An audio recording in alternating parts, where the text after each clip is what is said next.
جہاں ہم یہ سمجھتے ہیں کہ یہ ڈیفیشنسی ہے ہم وہاں اس کو ریکٹیفائی کرنے کے لیے تیار ہیں.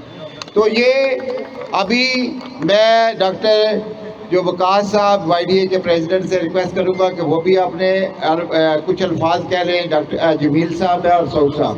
تو آپ لوگوں نے اس گرمی میں روزے کی حالت میں کتنے صبر پرامن اور اس احتجاج میں کنونشن میں اور یہاں تک حصہ لیا، آپ قابل تحسین ہیں.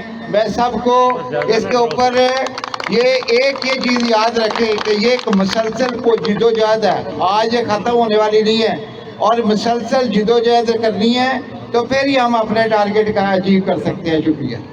آپ دیکھ رہے ہیں پاک نیوز، پاکستان کی آواز.